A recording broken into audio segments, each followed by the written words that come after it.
Estimadas ouvintes, estimados seguidores, saúdo, agradeço a todos e todas que assistem essa conversa, acompanham os trabalhos da Comissão de Justiça e Paz. Desde já eu peço que sigam, inscrevam os nossos canais, nossos perfis no YouTube e no Facebook. Eu agradeço desde já também a nossa parceira TV Comunitária, agradeço ao Diego, que nos auxilia, nosso parceiro da TV Comunitária, faz a edição e a gravação dessa nossa conversa mensal. Eu convido todos e todas para acompanharem também nossos programas de rádio, o programa de Justiça e Paz, que acontece todos os sábados, às 11 horas, na Rádio Nova Aliança. E que, a partir do momento que vocês se inscreverem nos nossos canais, tanto do YouTube quanto do perfil do Facebook, vocês vão ser automaticamente notificados e vão receber as conversas e os programas. Bom, sejam bem-vindos e bem-vindas a mais uma conversa de Justiça e Paz, abrindo esse mês de agosto de 2021. O tema que nós vamos tratar nesse mês é de fundamental importância para o nosso Distrito Federal e também para o nosso país. A justiça comunitária e a construção democrática da paz. Como nós sabemos, o acesso à justiça é um direito fundamental, está previsto no artigo 5º da Constituição Federal, e que talvez esse artigo 5º seja o mais importante texto normativo do nosso país. E foi conquistado a duras penas, com muito sangue, com muita batalha do nosso povo. E não à toa, dentre muitos direitos que ali constam, está o acesso à justiça. Mas também a gente sabe que não é só a previsão de um texto, uma previsão na Constituição, na lei, que garante que a justiça chegue para todos e todas, fazendo necessário que o sistema de justiça, que muitas vezes é encastelado, se aproxime e se entrelace com o povo. Para debater esse tema tão importante, nós convidamos uma das maiores especialistas que existem no tema.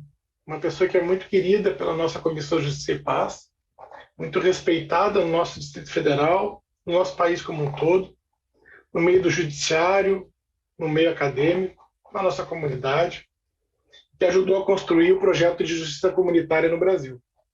Eu estou falando da doutora Gláucia Foley, tem uma enorme história profissional, uma vasta experiência internacional. Ela coordenadora do programa de justiça comunitária desde o ano 2000. Ela também é integrante da Associação Juízes e Juízas para a Democracia, doutorando em Direitos Humanos pela Universidade de Brasília, onde ela também cursou mestrado e graduação. Essa é uma breve síntese do currículo da doutora Gláucia. Agradecemos a sua presença. E nós que temos muito carinho pela Gláucia, ademais do seu imenso conhecimento, competência jurisdicional, acadêmica, seu engajamento com a comunidade, todos nós que temos o carinho por Léo, orgulhamos do dom artístico da Gláucia, que muitas vezes nos brinda com apresentações artísticas da sua bela voz. Muito obrigado pela sua presença, querida Gláucia. Para mediar a nossa conversa, também agradecemos a nossa querida e ilustre vice-presidente da Comissão de Justiça e Paz, mestre em Biologia e jurista, Ana Paula Barbalho, que vai mediar a nossa conversa e vai nos brindar com seu conhecimento e desenvoltura. Muito obrigado, Ana.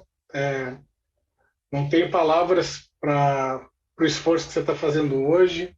É mais uma vez um grande prazer poder trabalhar contigo nessa noite e te passo a palavra, reforçando aqui o meu prazer em estar contigo nessa noite, que seja uma bela noite de trabalhos. Eduardo, boa noite nosso ouvinte, você que nos acompanha aqui pelos nossos canais do YouTube e pelo Facebook, sejam todos muito bem-vindos a essa conversa de Justiça e Paz. É com um imenso prazer que nós recebemos a doutora Gláucia hoje aqui com a gente, que é uma referência em justiça comunitária, e eu tenho muito interesse nesse tema. Gláucia, eu queria ouvir de você primeiro, para os nossos ouvintes, o que é a justiça comunitária e como que ela surgiu no Brasil e no mundo, e como te motivou esse processo a implementar, a fazer parte desse processo de implementação da justiça comunitária. Seja bem-vinda, Gláucia. Obrigada, boa noite a todos, todas, todes. Obrigada pela recepção, pela acolhida calorosa, carinhosa, Eduardo, Ana Paula. É com muito entusiasmo que eu falo de uma trajetória de 21 anos de existência, e pela qual eu sou apaixonada. E então é um imenso prazer estar aqui, conversar com vocês sobre esse tema tão importante, sobretudo nesse momento em que nós vivemos em tempos sombrios. É sempre bom falar de esperança, né? Falar de construção de paz. Eu vou pedir licença para eu partilhar com vocês algumas telas que eu organizei para ilustrar melhor a minha apresentação.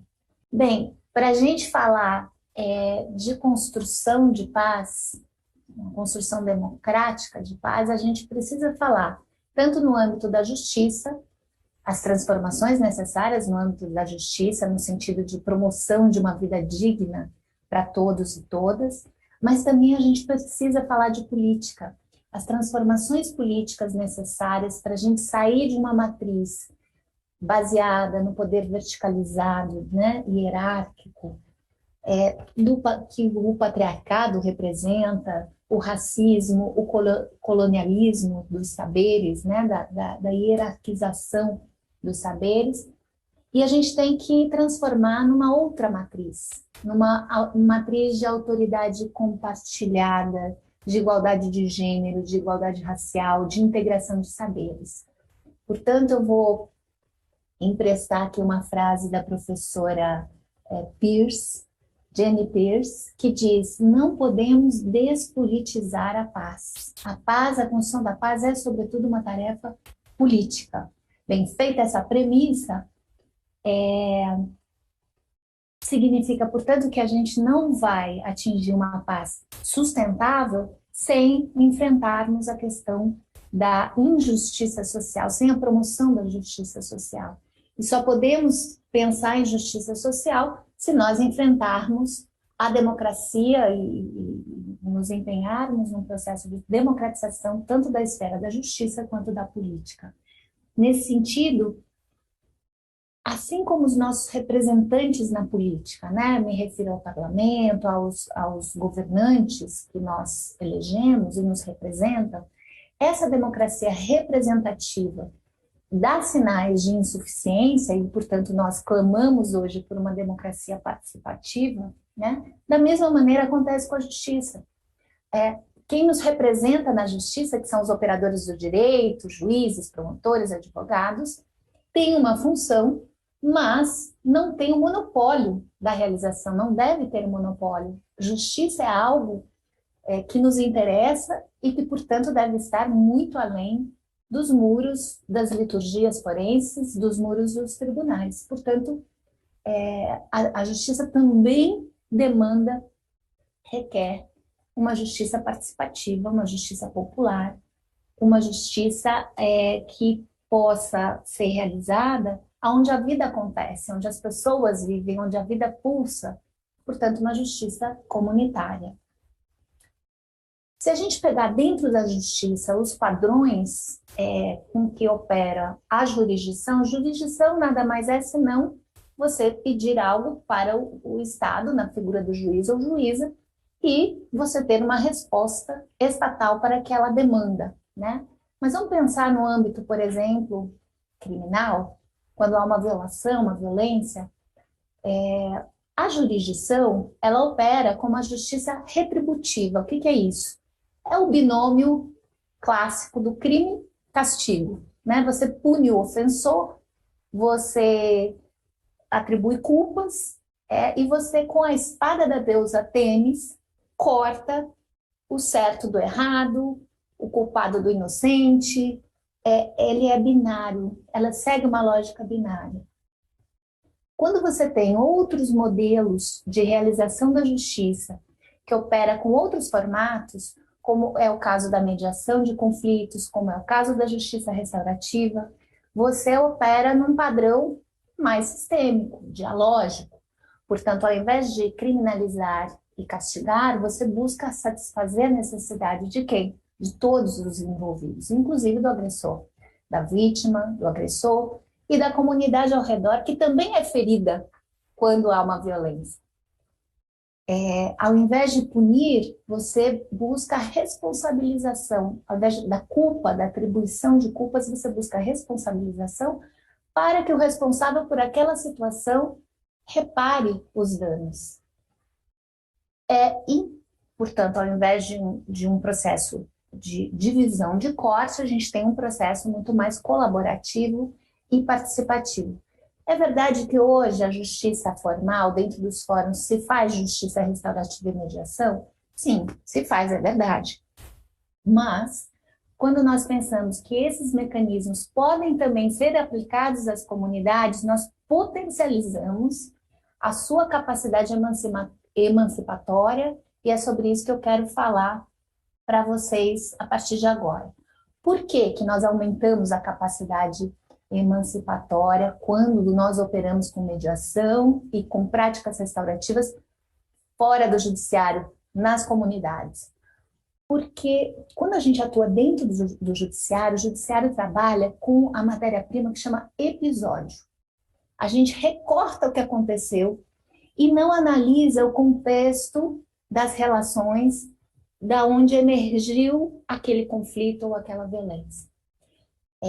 Um professor muito importante nessa área, chamado Leverac, ele diz o seguinte: a gente não precisa buscar resolver conflitos. Já que o conflito é inerente à condição humana, às relações, a gente precisa entender, quando há um conflito ou uma violência, entender qual é a relação na qual permeia esse conflito, para a gente poder transformar o padrão dessa relação. Caso contrário, o mesmo padrão se repete vários episódios e a gente não busca entender o epicentro, o contexto desses conflitos. Então, ele dá um exemplo ótimo. Quando uma família, acho que todo mundo já passou por isso, sobretudo agora na pandemia, está brigando para saber quem vai lavar a louça do jantar.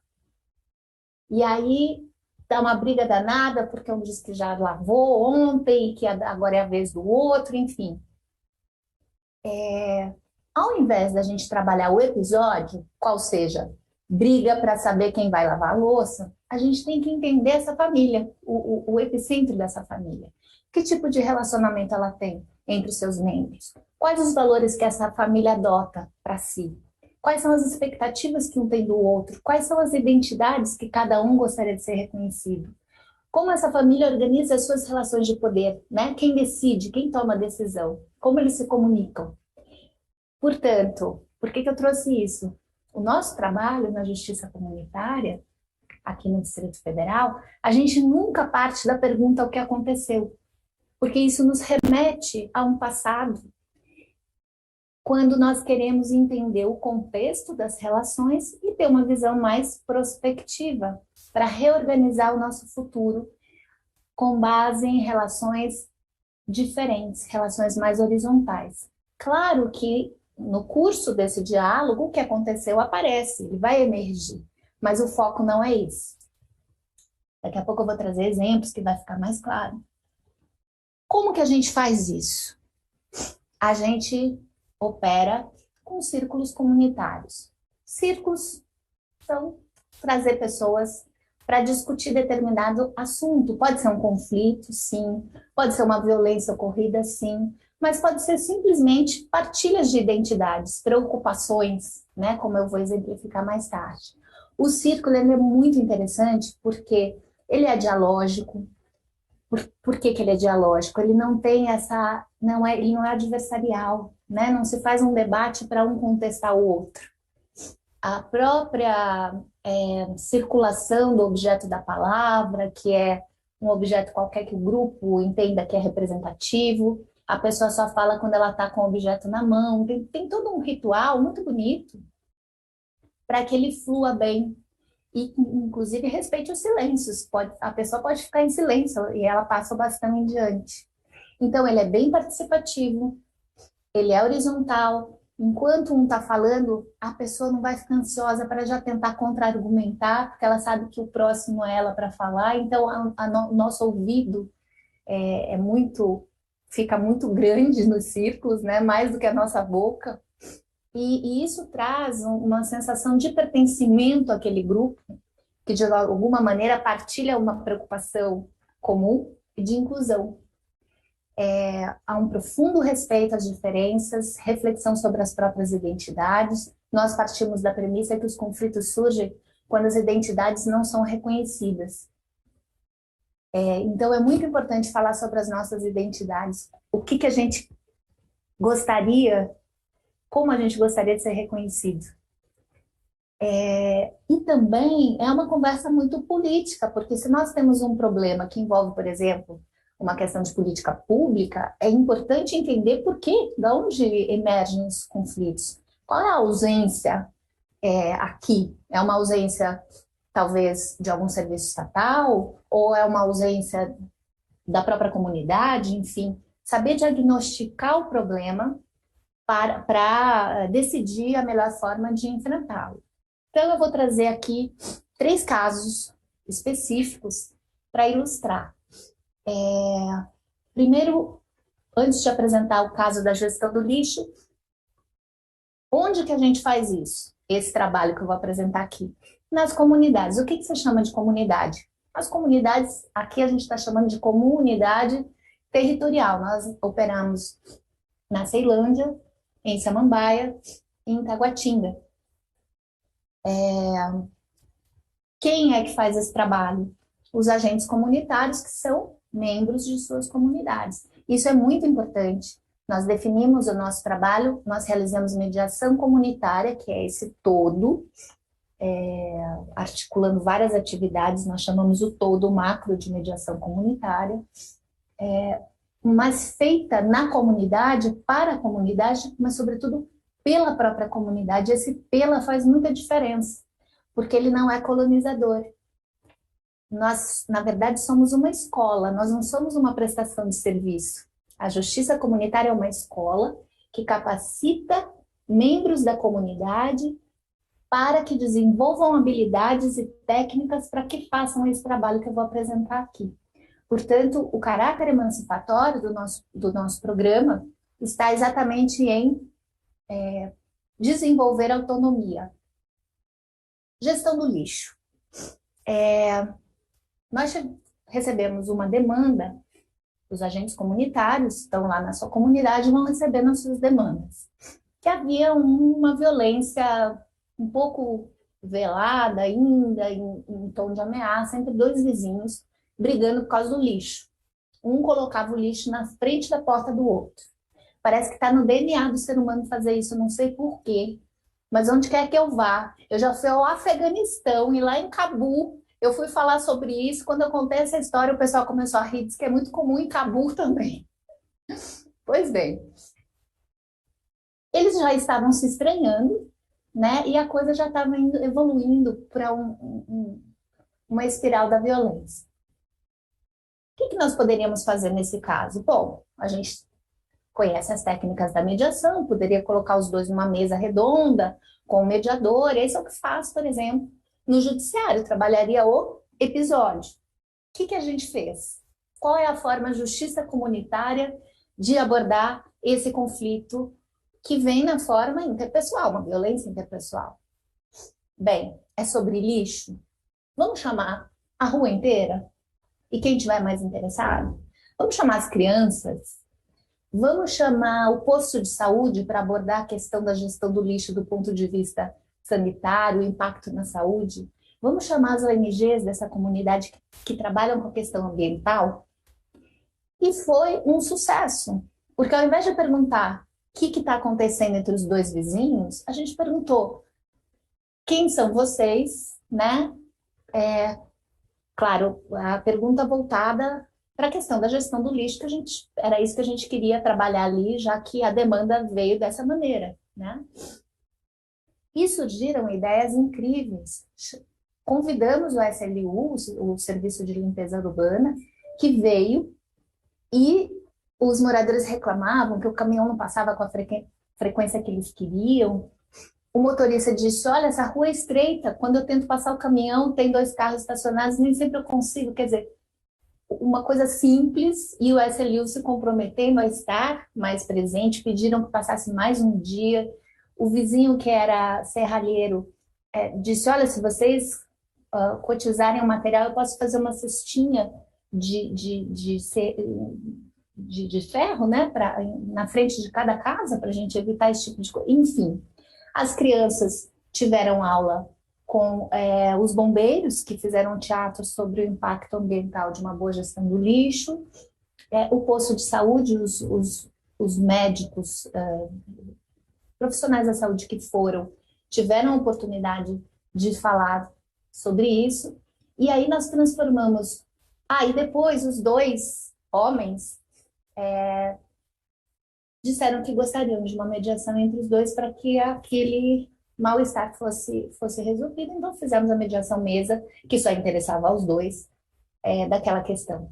Então a gente usa um conflito aparentemente pequeno, micro, individual, para promover discussão de políticas públicas, porque isso é direito à cidade, né? O direito à cidade é eu ter acesso a uma vida digna. Esse é um dos aspectos do direito à cidade.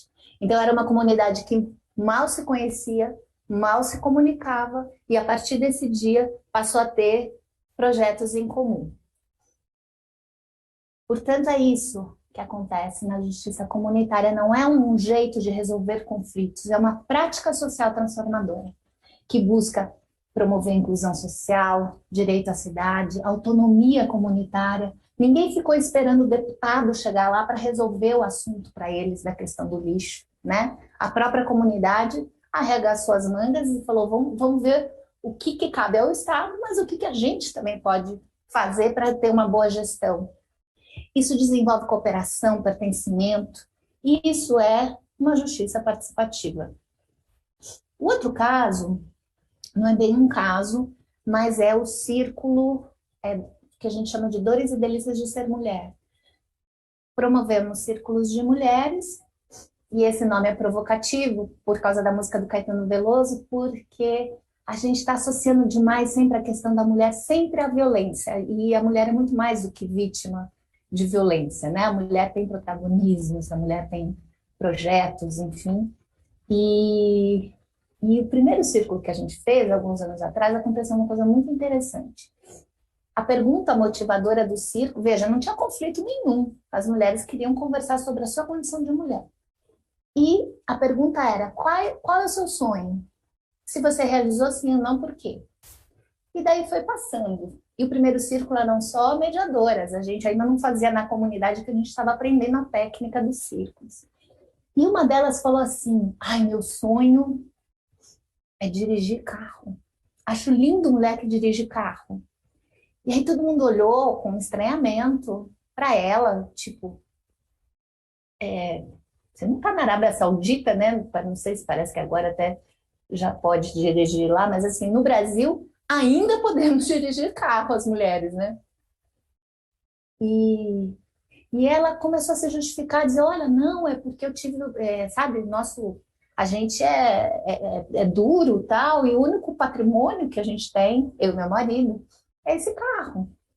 Então, a gente chegou à conclusão de que o único patrimônio não pode ser colocado em risco.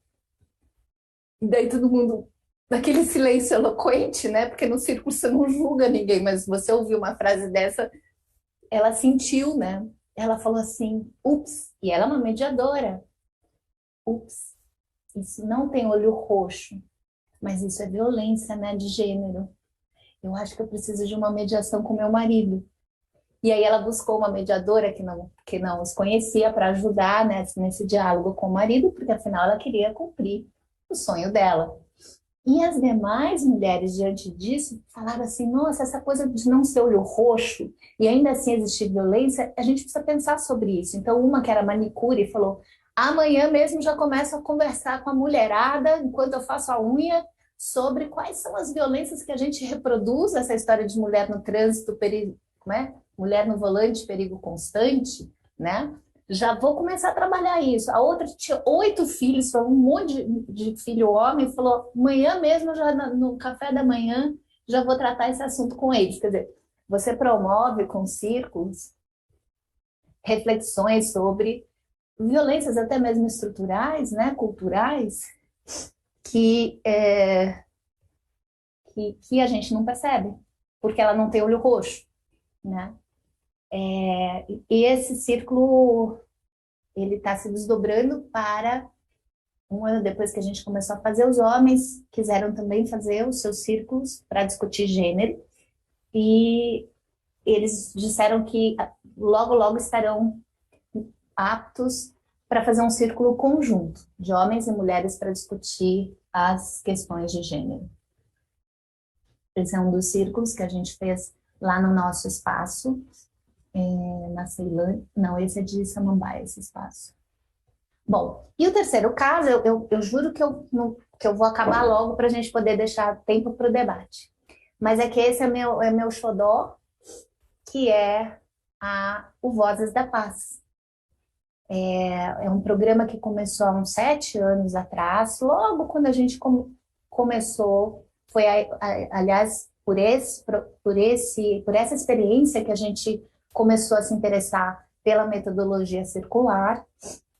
A gente foi chamado numa escola em Ceilândia para levar a mediação escolar.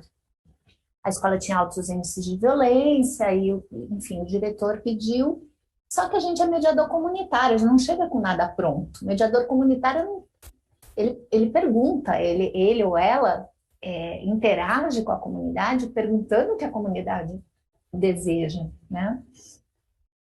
E aí perguntamos, e nós descobrimos que, na verdade, o pessoal não ficou muito interessado em mediação no primeiro momento. O que as pessoas queriam, e eram vários segmentos, não só de alunos, terceirizados, professores, a própria direção, enfim, queriam mais espaço para diálogo, no sentido da democracia mesmo, de tomar decisões, de oportunidade de questionar as normas, né? E aí, então, a gente começou a fazer intuitivamente os círculos e depois a gente foi buscar tecnicamente como administrá-los, né? E foi uma experiência belíssima. Tem vários exemplos do que eles aprontaram, mas, por exemplo, tinha a história do ventilador.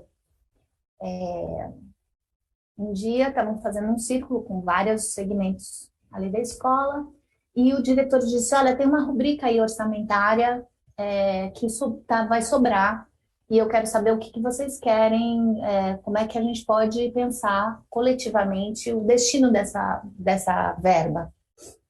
E isso já é resultado de um tempo trabalhando com círculos, com democracia e tal. E aí os alunos pediram ventiladores novos. E o diretor disse, mas eu estou cansado de comprar ventilador. Aqui vocês destroem tudo. E eles disseram, pela primeira vez, nós entendemos que esse ventilador será nosso, é o nosso patrimônio. Né? Por quê? Porque participaram da escolha, né?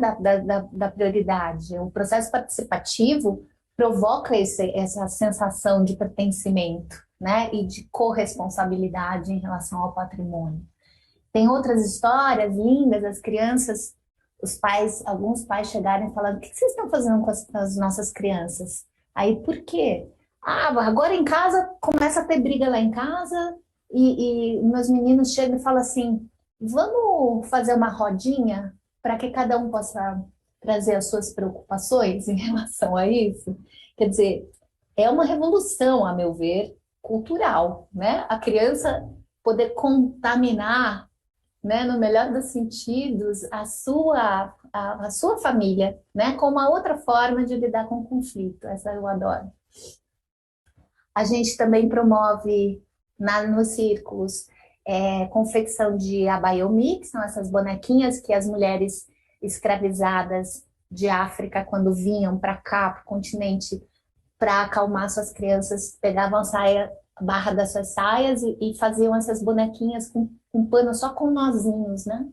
E é uma oportunidade que a gente tem nesse círculo de abayomi, de oficina de abayomi, que a gente ensina a fazer, é conversar sobre racismo no Brasil, né? Sim, nós temos racismo no Brasil, porque surpreendentemente há quem não acredite nisso.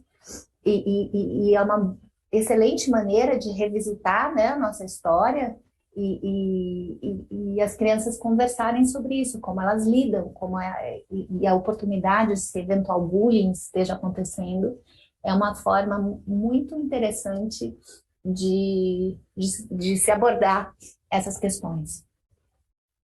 E, bom, enfim, resolveram fazer reforma na escola, eles participando dessas reformas, tem fotos lindas de uma horta que eles fizeram com uma horta orgânica, né?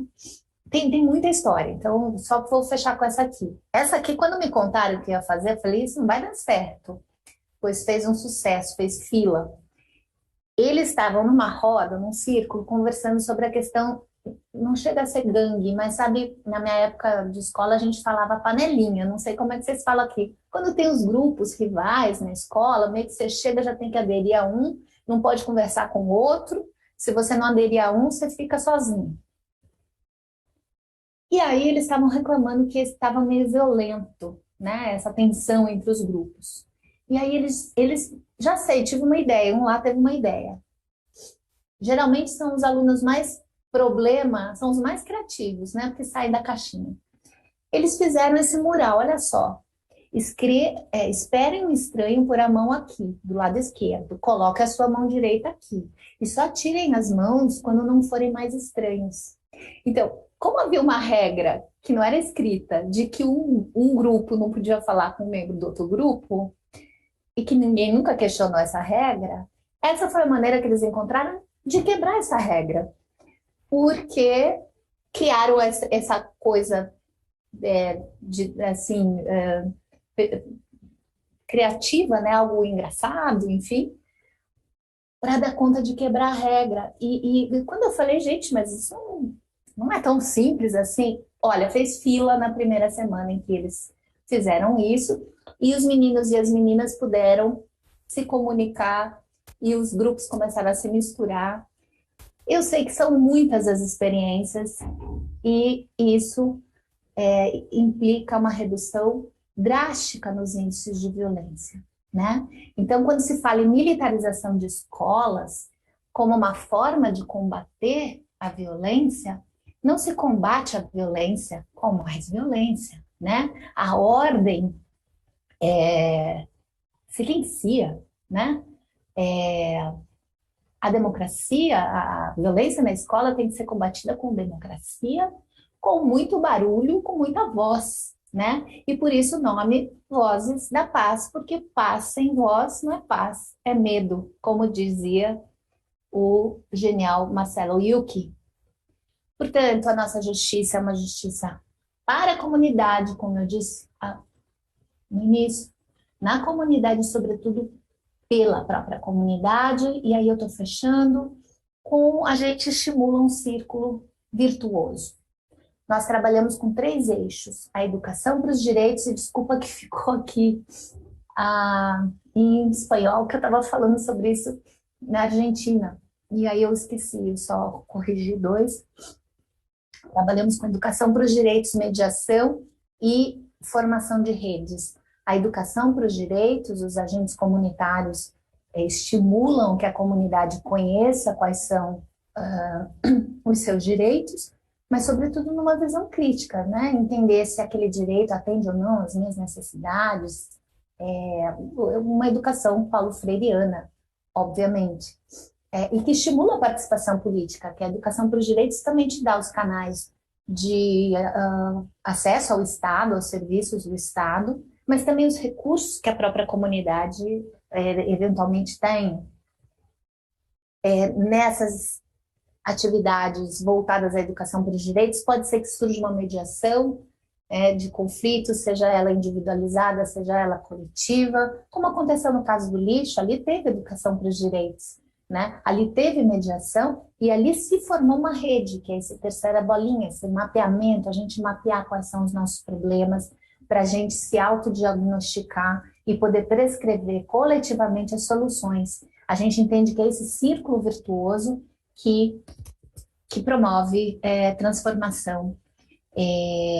Qual que é o papel do mediador comunitário? Ele tem que ter essa escuta ativa, ele não pode chegar com nada pronto, ele não pode achar que sabe o que é melhor para aquela comunidade, ele pertence àquela comunidade, então ele tem que estimular que a comunidade fale. E falar significa sempre o nosso ponto inicial é reconhecer as nossas identidades. Qual é a nossa identidade? Temos múltiplas identidades, né? Definir quais são as nossas necessidades, se diagnosticar, prescrever solução, para a gente poder prescrever a nossa solução, não ficar dependendo de terceiros que o façam por nós. Isso gera protagonismo, porque eu aprendo que é bom ter o poder de tomar decisão, mas decisão com o outro, em comunhão, de maneira partilhada. Isso gera na comunidade esse senso de pertencimento, de corresponsabilidade, cooperação e o respeito que daí vem. Desculpem. Todo esse ciclo virtuoso que tem por objetivo a inclusão e a transformação social. E aqui eu termino com a nossa nosso inspirado programa de Vozes da Paz nas escolas, de que paz sem voz não é paz, é medo. Obrigada, Gláucia, pela sua contribuição maravilhosa. Realmente é transformadora a justiça comunitária. E é muito interessante entender melhor esse processo, porque hoje a gente vive em grandes cidades e muitas vezes esse senso de comunidade, que é tão essencial para o ser humano, ele se perde. Existia um senso maior de corresponsabilidade entre as pessoas.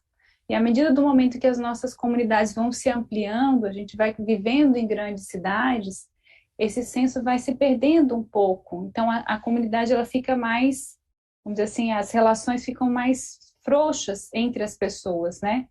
E aí não é só o conflito, mas também é o distanciamento, que as pessoas falam, eu tô sozinho no meio de uma multidão, porque não tem essa identidade, não tem esse sentido de pertencimento. Como isso impacta na vida das pessoas. É muito importante esse processo de criar essa identidade. É tão importante isso que isso é um objetivo do desenvolvimento sustentável, que é o objetivo 16, né, da Agenda 2030, da Agenda 2030, que é paz, justiça e instituições sólidas. Como as coisas estão interrelacionadas, a paz, a justiça e as instituições sólidas. Sem paz, estabilidade, direitos humanos e governabilidade efetiva baseada no Estado de Direito, não é possível alcançar o desenvolvimento sustentável. Vivemos em um mundo cada vez mais dividido. Algumas regiões têm níveis permanentes de paz, segurança e prosperidade, enquanto outras caem em ciclos aparentemente eternos de conflito e violência. Então, aí fala, de nenhuma maneira se trata de algo inevitável, mas sim de algo que deve ser abordado. Eu achei muito interessante essa perspectiva de você investir no diálogo, porque realmente se as pessoas não externam esses processos, o outro não sabe o que está acontecendo. Muitas vezes não tem ideia da dimensão do problema que aquele indivíduo está enfrentando e de como pode ser parte da solução também. Então, eu acho que o ser humano naturalmente ele quer ajudar os outros. Eu percebo isso, eu concordo com isso. Apesar de termos os conflitos, apesar de termos essas tendências também a se sentir incomodado quando alguém invade o seu espaço, muitas vezes o outro não percebe que aquele ali é o que você determinou como seu espaço, né? Isso é algo que você também estabelece internamente. Então, é muito interessante isso. Eu fiquei impressionadíssima com a imagem das ocorrências, da diminuição de ocorrências, porque estava num nível elevadíssimo, 60 ocorrências é uma coisa inimaginável, né? E eu gosto da frase também, paz sem voz não é paz, é medo. Porque é uma verdade, assim, é algo que realmente traz esse impacto. Você falou que você trabalha há 21 anos com justiça comunitária. Para você, qual foi a sua maior experiência interna? Qual foi o seu processo transformativo de experienciar essa justiça comunitária? Uau, essa pergunta eu não estava esperando. Não, muito prazer em responder. Mas antes, a tua fala me dá a oportunidade de responder a sua primeira pergunta feita no início ainda, que é como que surgiu. Foi por uma percepção, e essa percepção tem a ver também com o que eu vou falar das questões internas. Então, eu vou juntar tudo.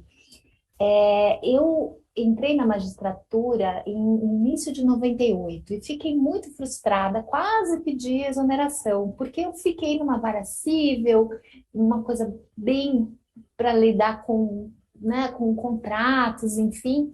E eu venho de uma trajetória em São Paulo, de movimentos populares, de movimentos de luta por moradia, nos anos 80, nas favelas da zona oeste de São Paulo, enfim, eu tenho isso em mim desde sempre, né?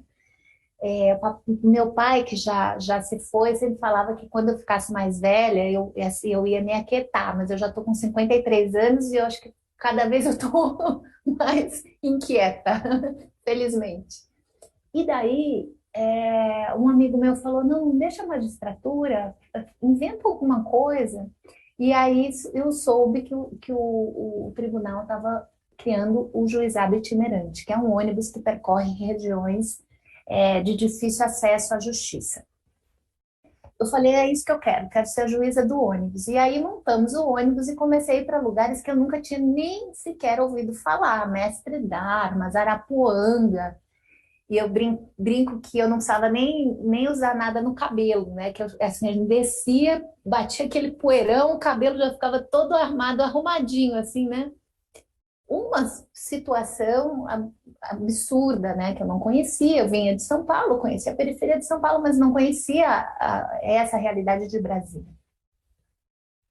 E eu comecei a perceber que o déficit dessas comunidades, ela era muito mais amplo do que o acesso ao judiciário, né? Hoje é um clichê a gente dizer acesso à justiça não se limita ao judiciário, mas na época eu descobri isso na marra, porque eu achava que bastava levar o ônibus que eu estava fazendo o máximo da democratização do acesso à justiça. Só que eu percebi que as pessoas não conheciam seus direitos, que elas não tinham espaços de diálogo e que elas não pertenciam a uma comunidade, exatamente isso que você falou, Ana. E esses 3 déficits que fizeram a gente criar, junto com a UNB, inclusive, uma das primeiras pessoas que eu procurei para partilhar a minha angústia foi o professor Zé Geraldo. Eu não o conhecia, eu tinha chegado de São Paulo há não muito tempo. E ele acolheu muito, enfim, desenvolvemos esse programa a múltiplas mãos e outras pessoas muito valiosas também.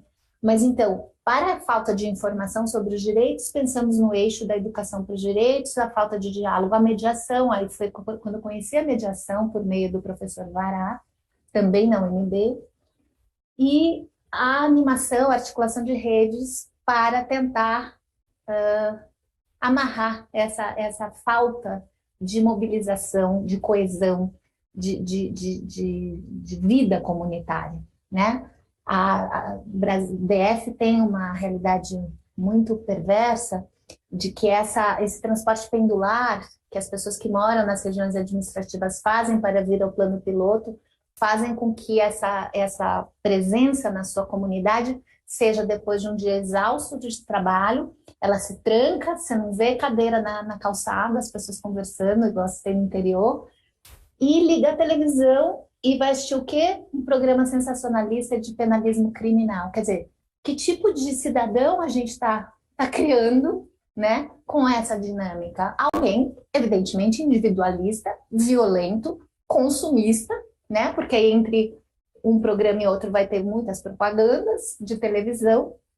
Então, a ideia é exatamente essa, Ana, você capturou de uma maneira muito sábia. A ideia é criar situações, oportunidades de criar comunidade, né? Não basta eu estar na mesma rua para eu ser uma comunidade, eu preciso criar esses laços, e essa é a ideia mesmo. Em mim, acho que me fez uma pessoa menos colonizadora. Eu venho de uma trajetória política, de trabalho popular, mas nos anos 80 a gente era muito colonizadora. A gente ia na favela em São Paulo e achava que a gente sabia o que as pessoas queriam, sabe? A gente não era muito de perguntar. Assim, tem uma matriz, né? Que embora progressista, de esquerda, mas assim, eu estou fazendo autocrítica, estou falando de mim, que era muito colonizadora. Então isso mudou radicalmente a minha vida, conhecer a mediação, conhecer a comunicação não violenta, conhecer mecanismos para que as pessoas possam se expressar e eu saber ouvir. Isso mudou muito, porque eu sempre fui muito, talvez, impositiva demais, achando que estava fazendo o máximo, sabe, para ajudar, enfim. É muito corajosa essa autocrítica, Gláucia, porque realmente a gente tem essa tendência de chegar... Eu também trabalhei com muitas comunidades que, vamos dizer assim, são materialmente desfavorecidas, porque eu não gosto de falar que elas são pobres, porque elas são muitas vezes ricas em tradições, em saberes, que o nosso tipo de sociedade hoje, capitalista e consumista, não valoriza tanto. Então, às vezes, a gente chega lá achando que, como é que fala assim, vai arrasar, entre aspas, né? Porque a gente quer ajudar e tal, na maior da boa vontade, gente. Não é uma coisa também assim que você fala, né? Mas é importante você entender que é uma relação humana, né? Então, tem duas partes nessa relação humana e essa relação vai te transformar. Se for uma boa relação, vai te transformar. E se for uma boa relação, vai te transformar para um ser humano melhor, que vai, né, ter um impacto nesse processo de conhecimento. É um processo de autoconhecimento e de conhecimento do outro. E aí você mencionou a questão dos programas, né, sensacionalistas. Realmente eu acho que as pessoas também são muitas vezes induzidas por esse processo de punitivismo, né? E o Eduardo trabalha com uma parte de criminalista, Eduardo, como é que você veria essa implementação da justiça comunitária nos processos mais relacionados ao direito criminal? Muito importante essa reflexão que vocês estão fazendo. A Gláucia retoma a reflexão que você parte de como a sociedade brasileira, especialmente a nossa do Distrito Federal, ela acaba sendo induzida e conduzida para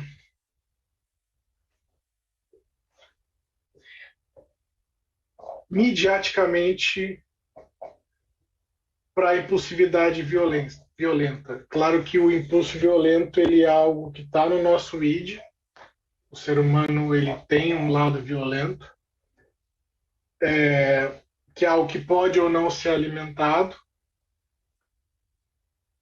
Numa sociedade que historicamente, inclusive é algo que eu escrevi agora, não só eu escrevi, mas acabei de publicar, que tem como cultura penal, como princípio da cultura penal,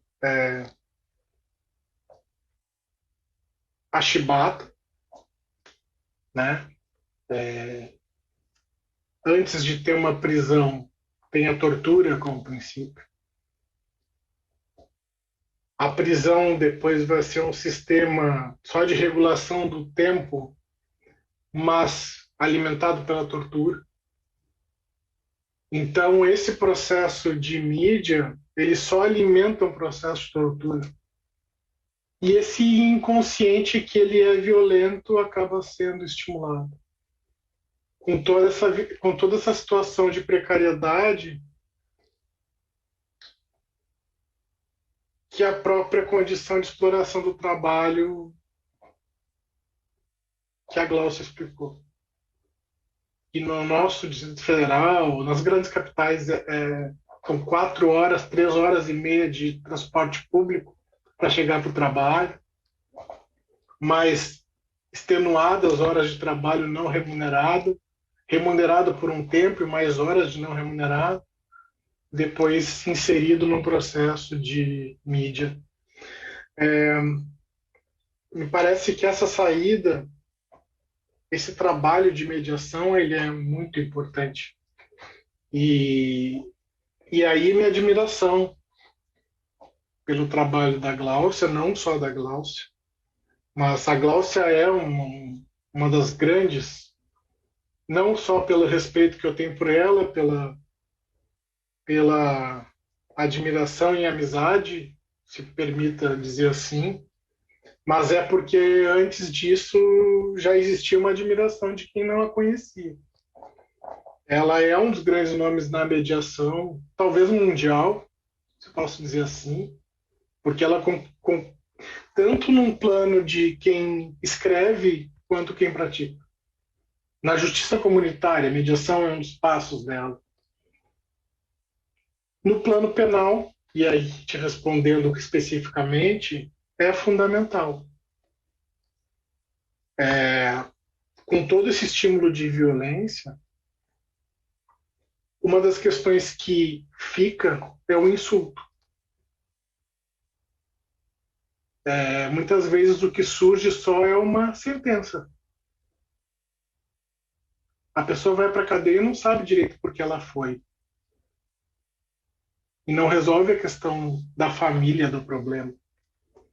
Então, vai a pessoa para a cadeia, o vizinho que brigou, um brigou com o outro, o conflito aconteceu, acontece a sanção penal, né, a punição, mas no final a fragmentação entre pessoas seguiu, ou pior, impulsionou. E isso é muito complicado. Por isso a mediação é muito importante. Posso fazer uma pergunta, Ana? Claro, por favor, a gente está aqui no bate-papo. Tá. Glaucia, eu tenho uma questão que eu acho que ela gira em torno de tudo isso. Me inquieta muito, me inquieta muito. E acho que a Ana também deve concordar comigo, que é o distanciamento do judiciário. Não é do judiciário, é do jurista. O judiciário é só um símbolo de onde os juristas, que eu também faço parte, a Ana também faz parte, e você também faz parte. Todos nós trabalhamos nesse meio do judiciário e que o seu trabalho é um trabalho de contrapor esse distanciamento. Você consegue fazer essa contraposição e desfazer esse distanciamento. Mas a minha reflexão e o que me intriga muito é por que acontece o distanciamento. É uma questão histórica, é uma questão de formação, será? É uma questão econômica, de acesso à universidade, é uma questão depois do concurso, do acesso ao título de advogado, não sei. É tudo isso? É uma coisa que nós já refletimos em outros lugares, mas assim, eu te pergunto agora, para talvez a gente refletir com a comunidade que está nos assistindo. Por que se distancia? Por que as pessoas não se sentem à vontade no fórum e daqui a pouco se sentem à vontade na mediação comunitária e conseguem resolver seus conflitos no ônibus ou no barracão comunitário, e aquele fórum às vezes não funciona e a gente se sente à vontade, mas quando leva a pessoa, isso não funciona, a pessoa chega super constrangida. Enfim, isso me intriga muito, você sabe que me intriga muito. E como que a gente pode, será que a gente pode consertar isso? Como que a gente pode minimizar os danos de tudo isso? Enfim, é mais ou menos isso. Preocupação partilhada, né? Eu acho que são duas coisas. Vamos lá, por onde eu começo? Eu acho que há uma cultura, não só no campo jurídico, mas uma cultura popular também, de gostar de doutor. É difícil, como a gente faz mediação voluntária, ninguém intima ninguém para comparecer em tal lugar, é tudo voluntário. E quando a pessoa é convidada a participar, sim, mas quem vai estar lá para resolver isso? Não, não é para, assim, é um mediador da comunidade. Ah, um pé rapado como eu, não quero não, eu só quero saber de doutor, quero saber o que o juiz ou a juíza tem a dizer. Então, esse é um problema. Não estou dizendo que é o único, mas é um problema. A gente precisa fazer a transformação dessa cultura de terceirização dos nossos problemas, né? Então, se eu estou achando que eu estou acima do peso que eu gostaria, ao invés de eu repensar minha alimentação, né, as minhas práticas de ginástica, eu vou lá para o médico e peço um comprimidinho para eu resolver essa parada. E assim a gente faz com a justiça também.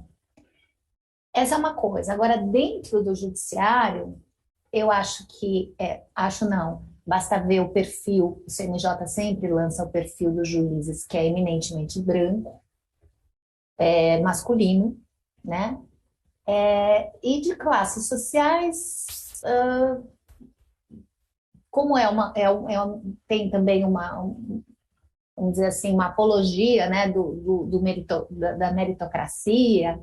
Então, é o cara que veio de família, que trabalhava na roça e virou juiz. E a gente, claro, enaltece, porque é óbvio que certamente houve muita construção nessa trajetória, mas que só reforça a regra geral de que, não, em geral, nem de famílias que têm, ao menos, que dê uma sustentação ali para a pessoa poder estudar. E aí, esses dias eu estava ouvindo uma discussão que era como fazer com que o juiz, que nunca andou de ônibus, andasse de ônibus, para entender um pouco o que é isso, né? E eu acho até válido, né, que haja esse tipo de experiência, mas seria muito mais válido se a gente democratizasse o acesso com cursinhos populares, de preparação, né, para esses concursos. Eu acho que isso tem que se multiplicar, tende a se multiplicar, porque a gente tem que ter uma cara, da magistratura tem que ter uma cara do Brasil, né, e não da elite do Brasil. Então, essa é a primeira coisa. A segunda coisa.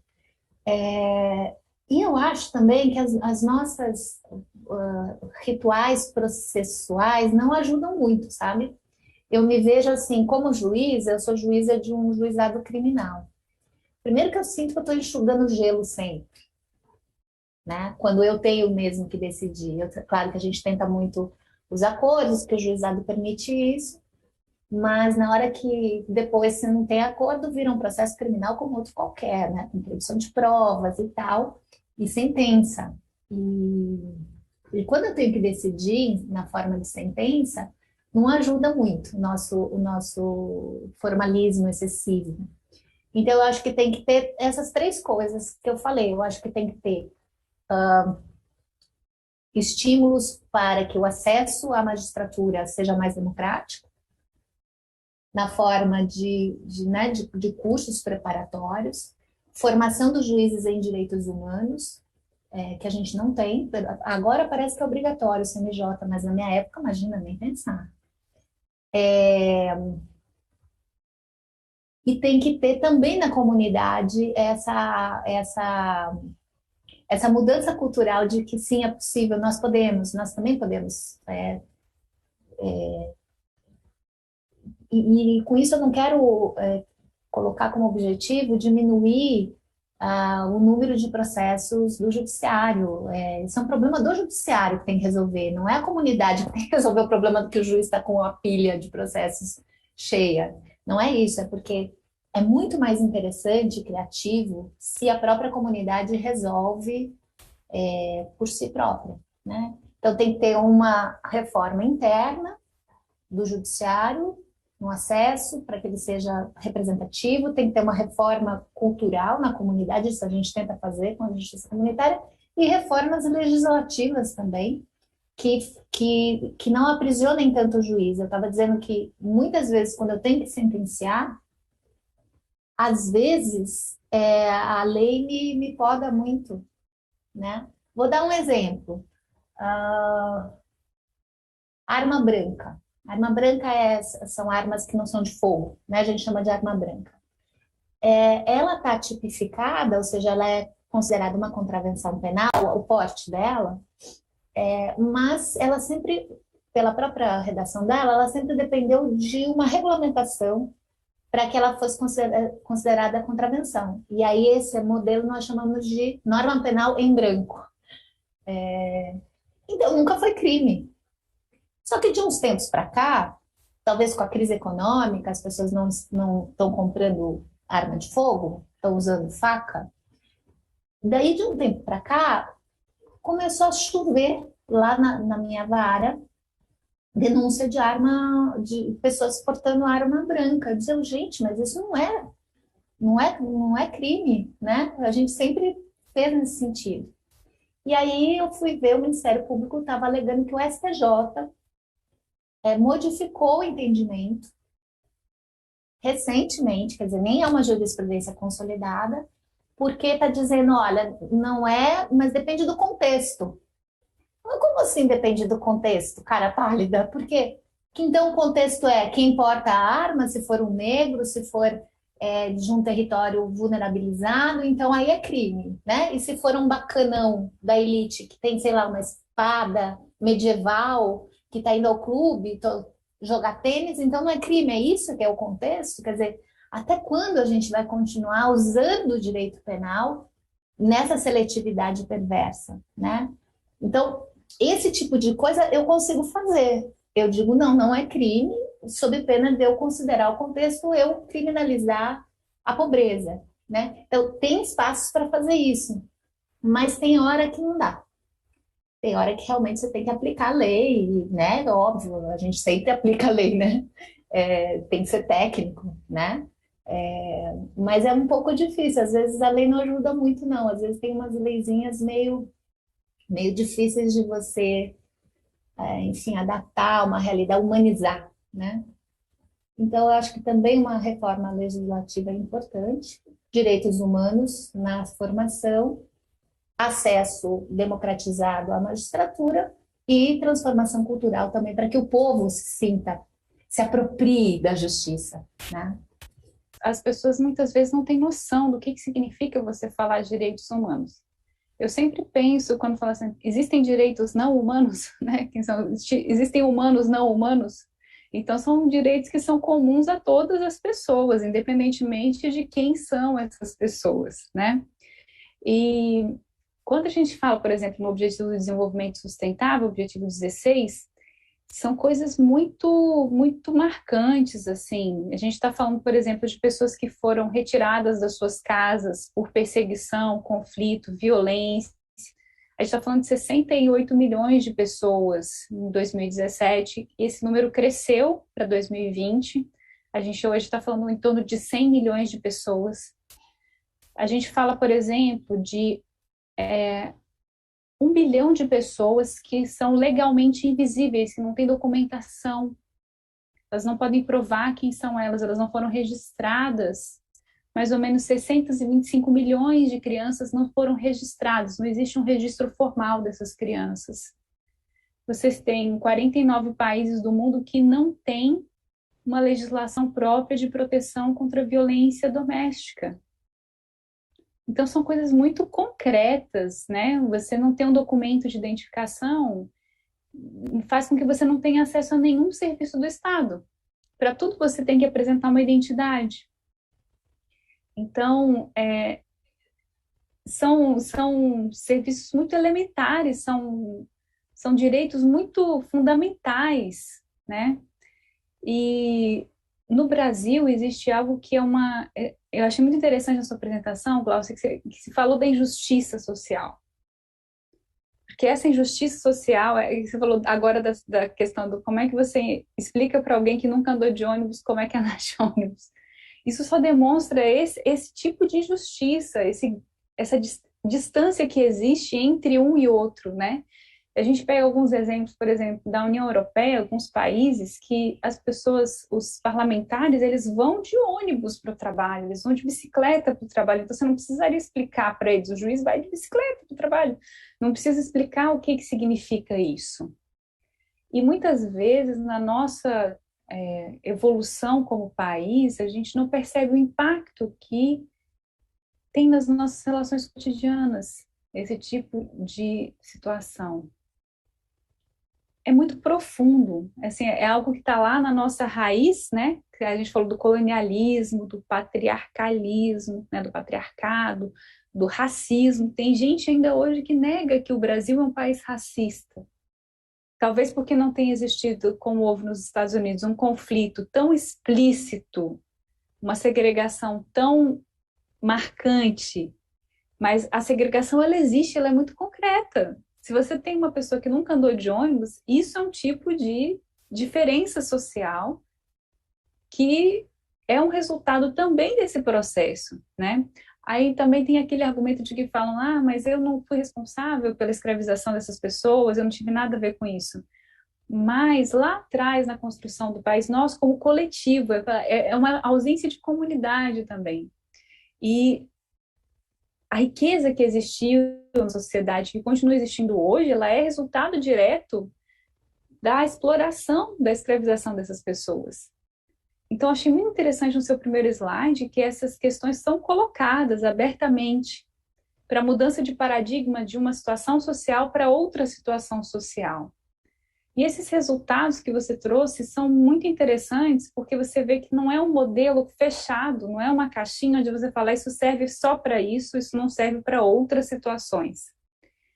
E trata o ser humano como um ser completo, né? Com todas as suas idiosincrasias, com todos os seus conflitos internos e externos, se refletem nos conflitos externamente. Você tem uma experiência no CNJ também com a incorporação da justiça comunitária. O CNJ a gente sabe que, primeiro, eu acho que é uma vitória a gente ter um CNJ ativo, né, um Conselho Nacional de Justiça, porque eu me lembro há muito tempo atrás o CNJ não existia, né, não era atuante e, vamos dizer assim, ele funciona de uma certa forma como um guia para estabelecer certos limites para a atuação judiciária, boas práticas, um incentivador talvez seja a melhor palavra. E eu queria entender como é que funciona essa experiência da justiça comunitária dentro do CNJ. Como que foi essa migração de uma atuação mais local para ser, vamos dizer assim, um guideline para a ação judiciária nacional? Aconteceu com a reforma, a emenda Constitucional 45, foi 2003, 2004, né? Acho que foi 2004. Que surgiu antes do CNJ, a SRJ, a Secretaria de Reforma do Judiciário, que redundou na instituição do CNJ, que eu também vibrei muito, né? Que é muito importante porque a gente mantém a nossa independência judicial. O CNJ não pode interferir nos conteúdos das nossas decisões, isso é muito importante mesmo. Mas, como você disse, virou um grande formulador de política pública. Então, a carona, vamos dizer assim, que nós pegamos foi bem até antes da formação do CNJ, em que a SRJ, a Secretaria de Reforma do Judiciário, que era ligada ao Ministério da Justiça, nos convidou para, na época... isso foi bem mais tarde, até foi 2010, mas foi no início das UPPs no Rio de Janeiro, quando eles estavam eles já tinham utilizado o nosso modelo aqui para aplicação em alguns estados que estavam funcionando cada um de um jeito diferente, até porque se é comunidade, a gente tem que respeitar o formato de cada comunidade, né? Mas a experiência que mais me chamou a atenção nessa expansão, que foi instituída, que foi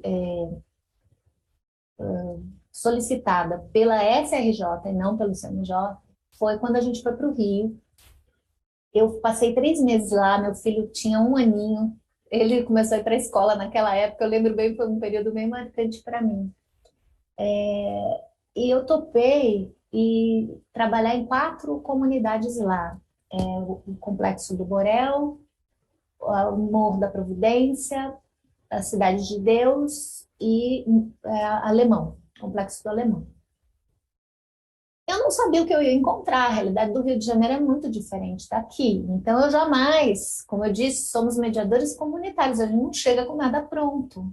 Eu falei para o secretário, o querido Flávio Caetano, meu amigo, falei, Flávio, eu não vou propor nada, eu vou ver o que a comunidade quer, como ela está se percebendo nesse momento de transição, né, que as UPPs já estavam instaladas nas 4 comunidades que eu falei. E aí, então, eu cheguei e ia toda tarde, eu ia visitar alguma organização social para convidar para um grupo focal, uma reunião à noite, tal dia, em que a gente ia falar sobre justiça. Então, eu fui conhecendo um monte de organizações nessas comunidades, e a reunião fiz à noite, fiz nas 4, uma em cada dessas comunidades, que era um grupo focal extremamente representativo, porque cada um vinha de uma organização, representando uma organização comunitária. E fiz 3 perguntas muito, aparentemente ingênuas. E um dia eu vou escrever sobre isso, tem esse material guardado das respostas, que eram feitas em trabalho em grupo, e aí eu fazia painel para colocar lá um flip chart para escrever, enfim. Mas a pergunta era: quais são os seus conflitos? Como vocês resolvem os seus conflitos? E não quis dizer antes ou depois do PP, que eu nem sabia quem era aquele povo que estava ali. Quer dizer, de repente podia ter um pessoal das antigas, enfim, eu não sabia com quem eu estava lidando. Eu sabia, eu tinha ido nas organizações, mas não sabia quem que ia mandar de representante, enfim. Então, quais são os seus problemas? Como vocês resolvem esses problemas? E qual seria a forma justa de resolver esses problemas? Essa terceira pergunta, eu falei, eu não sei o que eles vão trazer. Eu não sei se eles vão pedir, a gente quer um fórum aqui, sei lá, né? Na terceira pergunta, as 4 comunidades responderam a mesma coisa. E eu fico até emocionada, porque as respostas têm uma relação direta com os 3 eixos da justiça comunitária. Eles disseram assim, olha, antes a gente não era cidadão, agora disseram que a gente é cidadão. Então eu tinha a Gatonet, para mim a TV a cabo era a Gatonet. Agora é a NET que está aí. E é caríssimo, e tem um monte de problema que a gente não consegue resolver, né? Como consumidor e como cidadão que a gente virou de uma hora para outra, a gente quer entender os nossos direitos, que era diferente os direitos, né? Do asfalto, do direito, né? Das comunidades. Então a gente quer conhecer essas regras do jogo. Aí eu pensei, opa, educação para os direitos, né? Segundo, eles diziam, a gente antes, quando a gente tinha um conflito, quem resolvia para nós eram os meninos. E aí, com meninos, a gente já sabia do que eles estavam falando. Agora, quem está querendo resolver são os policiais da UPP e a gente não está gostando disso, não. Eles não entendem, eles não conhecem a gente. A gente quer aprender a resolver os nossos conflitos. Eu falei, meu Deus, mediação. Né? Fiquei assim, mentalmente pensando, uau. E aí, terceiro, antigamente, os conflitos entre os meninos nos dividiam muito. Eu me lembro bem, uma senhora falou no Morro do Borel, tá vendo aquela rua ali? Ali mora minha sobrinha. Para eu ir visitá-la, eu tinha que dar toda a volta, porque eu não podia atravessar essa rua, porque a rua de cá era de uma facção, a rua de lá era de outra facção. E então isso nos fragmentou muito. E eu acho que assim, uma vida justa seria uma vida em que a gente possa, sabe, ser mais unido como comunidade. Eu falei, meu Deus, a animação de redes, que é isso que a gente é o terceiro eixo do programa. Daí eu apresentei a justiça comunitária. E daí fez todo sentido para essas pessoas, tanto que foi implementado lá, o primeiro que foi na Cidade de Deus. O Ministério da Justiça implementou uma chamada Casa de Direitos, e lá dentro ia ter Defensoria Pública, outras coisas, e um núcleo de justiça comunitária, que depois, infelizmente, né, com tudo a política no Rio de Janeiro, tudo que os desdobramentos posteriores a isso, né? Então, respondendo a tua pergunta, esse estímulo que o Ministério da Justiça, por meio da Secretaria de Reforma do Judiciário, deu à justiça comunitária, deu essa visibilidade em âmbito nacional. Eu cheguei, estava com muita expectativa, porque desenhei um plano de expansão dessa política para o governo federal, e aí, infelizmente, nós tivemos o impeachment de uma presidenta legitimamente eleita e que não incorreu em crime de responsabilidade. Ela estava muito entusiasmada com a possibilidade de expansão dessa política pública, e eu espero que um dia a gente possa retomar, porque, embora as comunidades sejam muito diferentes, se você chega respeitosamente fazendo perguntas ao invés de trazer tudo pronto, ela sabe o que ela quer, ela sabe o que ela precisa, né? Então a gente precisa ter muitas escolas. A minha proposta é criar escolas de justiça comunitária, sem que isso seja um serviço, sabe, de crachá, de serviço público, porque as pessoas já têm as suas práticas sociais, elas vão ser mediadores comunitários na vida. Então que a gente possa agregar valor a essas práticas sociais da melhor maneira possível, né? Capacitando em instrumentais. A técnica de mediação não é uma técnica fácil, porque vai na contramão da nossa cultura de julgar o outro, de achar que sabe o que é melhor para o outro, né? Então, às vezes em que o CNJ, como política pública, a justiça comunitária, ele nunca adotou. E eu acho que talvez até seja positivo, porque também, se a gente, vamos dizer, formaliza demais essa proposta, a gente corre o risco de perder essa legitimidade que só a comunidade confere aos programas, né? Então, acho que a gente tem que achar uma fórmula que, ao mesmo tempo, se expanda como política pública, sem perder la ternura Hamas, sem perder essa legitimidade, né? Essa aspecto bem participativo na construção do projeto. Mas a gente está sempre em diálogo, o CNJ sempre está nos paquerando, a gente paquera o CNJ, mas em termos de adotar como política, hoje nos tribunais ainda não temos isso, embora nós tenhamos alguns tribunais fora do Distrito Federal que, inspirados na nossa experiência, adotaram com modelos diferentes. Talvez mais importante do que adotar formalmente seja justamente instituir que os juízes experienciem esse processo, conheçam o que é a justiça comunitária, participem de processos restaurativos de justiça comunitária. Hoje está, assim, é importante talvez ser uma ferramenta, isso eu acho que é interessante, né, como uma ferramenta de apoio a esse processo.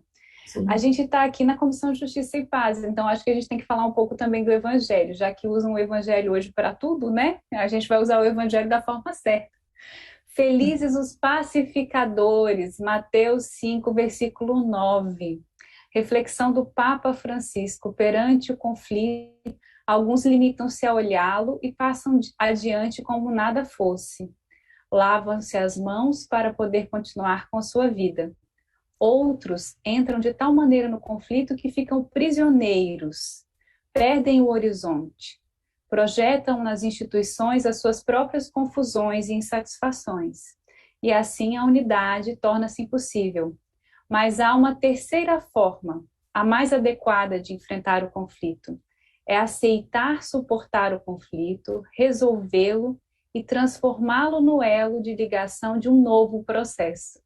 Acho que é muito isso, essa ideia da justiça, da justiça comunitária. A unidade prevalece sobre o conflito. Novamente, o Papa Francisco, em Evangelho Gaudium, números 227 a 230. Então, número 226, o conflito não pode ser ignorado ou dissimulado. É aquela paz sem voz, não é paz, é medo, né? Ele deve ser aceito.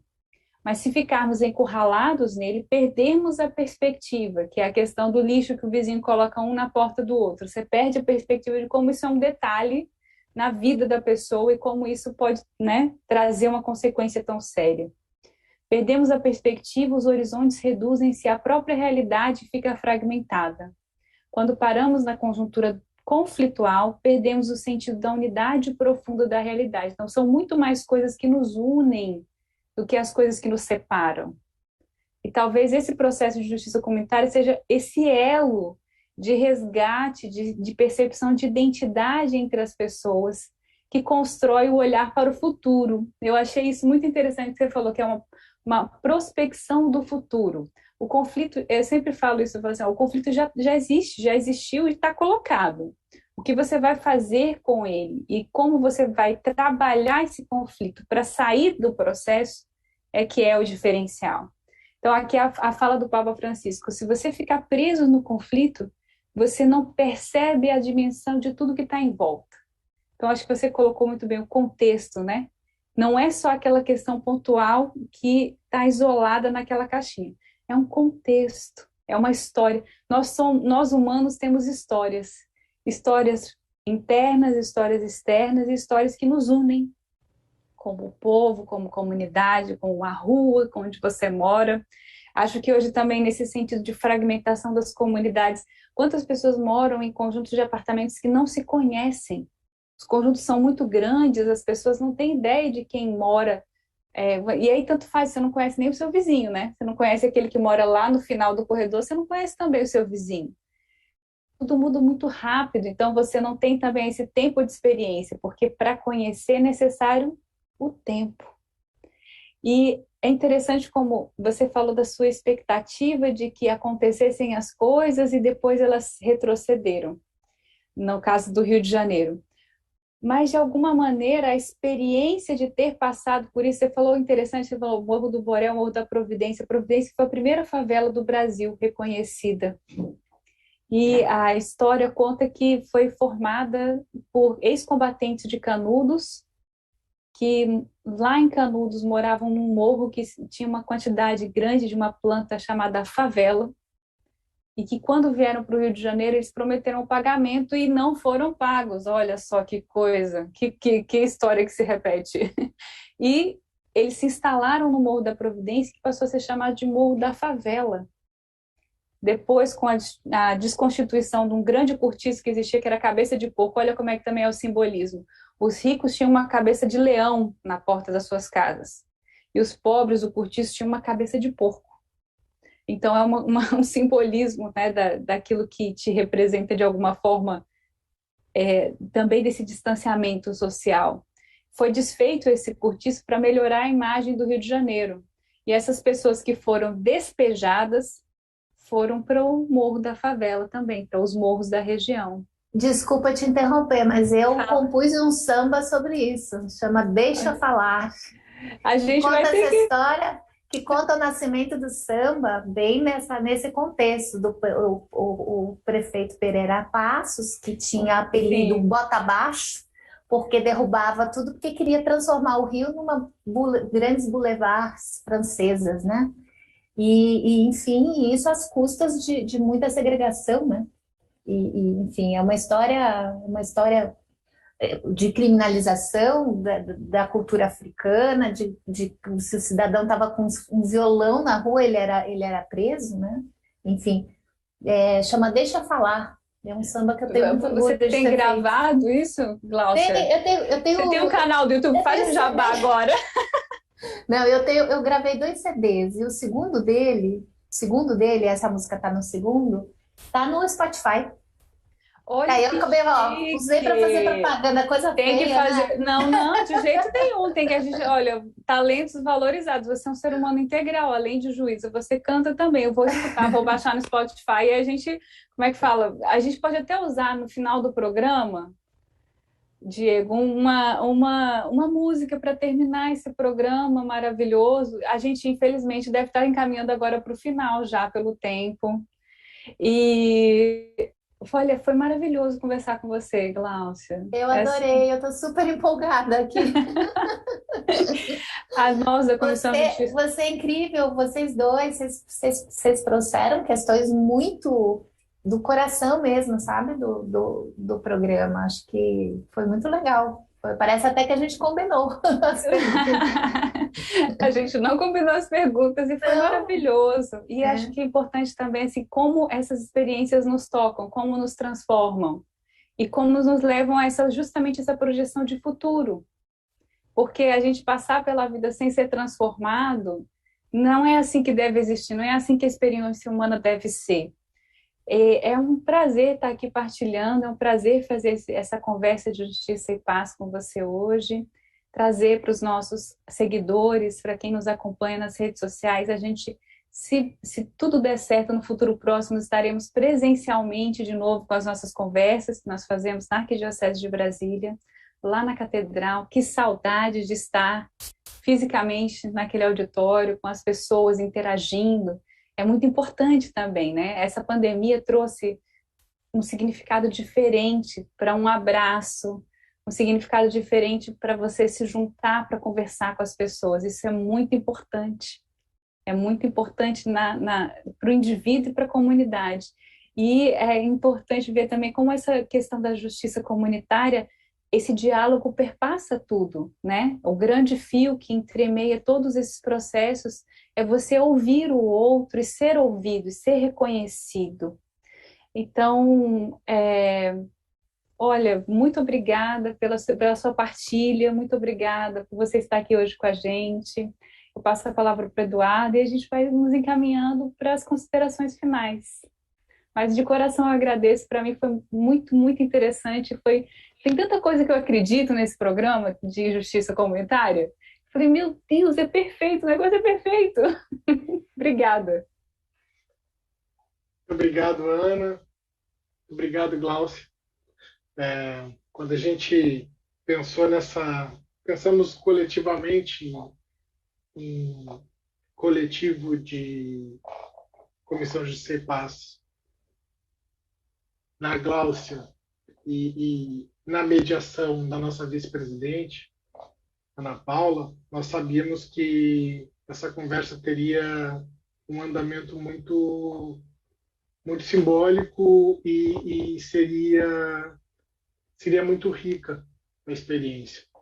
Pelo tema, pelas sensibilidades de ambas, pelas afinidades de trabalho, de visão de mundo, apesar de não se conhecerem. E isso, com certeza, é perceptível por todos que nos acompanharam nessa noite. Antes do fechamento, nós temos sempre o momento das considerações finais. Essas considerações que eu vou passar a palavra para a Gláucia, nós não temos um limite de tempo. Eu nunca dou um limite de tempo. Nossa convidada tem o tempo que desejar, o tempo que precisar, o quanto quiser, porque para nós a liberdade é plena. E já te agradecendo pela presença e agradecendo a Ana Paula pela mediação. Gláucia, por favor. Eu quero agradecer porque vocês me fizeram muito feliz hoje com esse acolhimento e com as perguntas e essa demonstração de conexão, né, com o trabalho que é minha vida, né? Eu tô com 53 anos, 21 anos fazendo isso, é quase a metade da minha vida dedicada a isso. É isso que me faz tão feliz, tão inquieta, né? Tão falante, às vezes até demais. E queria fazer um convite a vocês de possibilidades de talvez uma formação.